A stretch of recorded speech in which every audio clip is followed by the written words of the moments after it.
عمرك فكرتي ان مراية بسيطة ممكن تتحول لديكور يغير شكل المكان كله؟ النهاردة حابة اشاركك فكرة سهلة وبسيطة بس نتيجتها حلوة اوي وتفتح النفس. في الاول جبت مراية اللي هي الجاهزة اللي هي بتتني وصلصال فوم، وبدأت اختار الالوان اللي هستخدمها. كنت عايزة الوان هادية ومبهجة في نفس الوقت، فانا هختار الورد يكون لون بامبا ولافندر ومعاهم اللون الاخضر علشان اعمل اطار للمراية ويديها شكل مختلف. انا حبيت اللون البامبي مع اللافندر، وهقول لكم ازاي نطلع اللون اللافندر من الالوان اللي معانا. هنا مسكت اللون الاخضر وهطلع منه قطعة وهفردها كويس، وبعد كده هقطعها لشرايح رفيعة وطويلة بالشكل ده. وهجيب كل شريحتين كنت بجيبهم وابرمهم في بعض بالراحة لحد ما خدوا شكل شيك كده وبسيط. هفضل اعمل كده في القطع كلها اللي عندي بالشكل ده.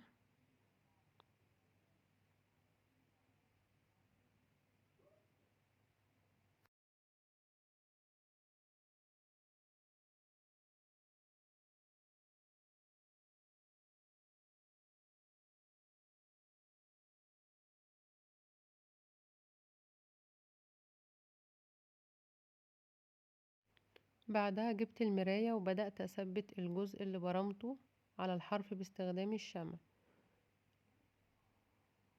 ولفيت اطار المراية كله، بس سبت جنب واحد فاضي من غير اي حاجة علشان احط فيه اللمسة الاخيرة بتاعتي.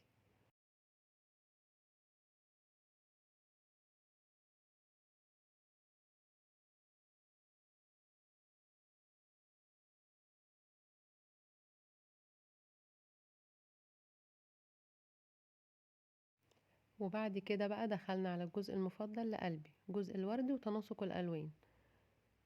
هنا علشان اطلع لون اللافندر اجيب قطعة من اللون الابيض يعني وسط، وقطعة اصغر منها من اللون البنفسجي، واجيب قطعة صغيرة خالص من اللون الازرق بالشكل ده كده.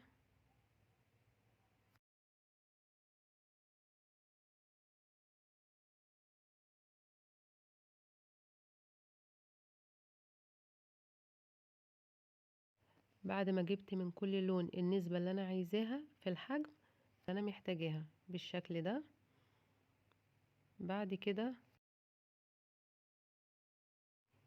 هبدأ افرد اللون، هفرده لشرايح طويلة.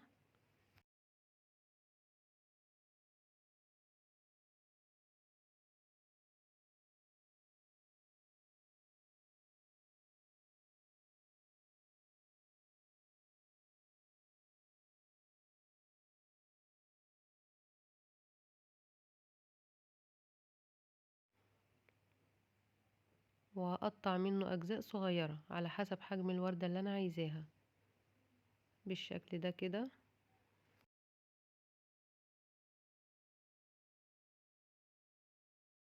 وبعد كده هبدأ اكور كل قطعة من القطع اللي قطعتها لحد ما بقت كور صغيرة، وهجيب برضو من اللون الاصفر قطعة صغيرة وهكورها زي ما عملت في اللون اللافندر بالشكل ده كده.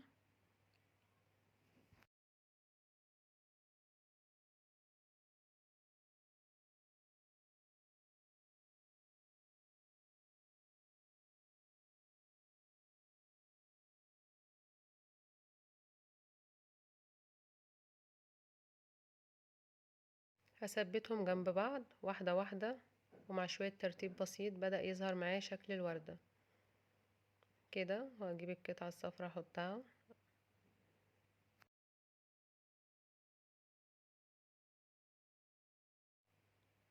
بقيت معايا بالشكل ده، هبدأ اشكلها زي ما انا عايزة.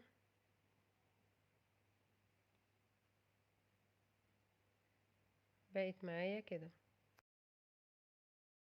فضلت اكرر الخطوات دي لحد ما خلصت كل الورد اللي محتاجاه، وبعدها جبت الورد وبدأت اثبته بالشمع في الجزء الفاضي من المراية بالشكل ده واحدة واحدة. ومع كل وردة الشكل كان بيحلى اكتر بالشكل ده. انسق الورد والاحجام والالوان زي ما انا حابة.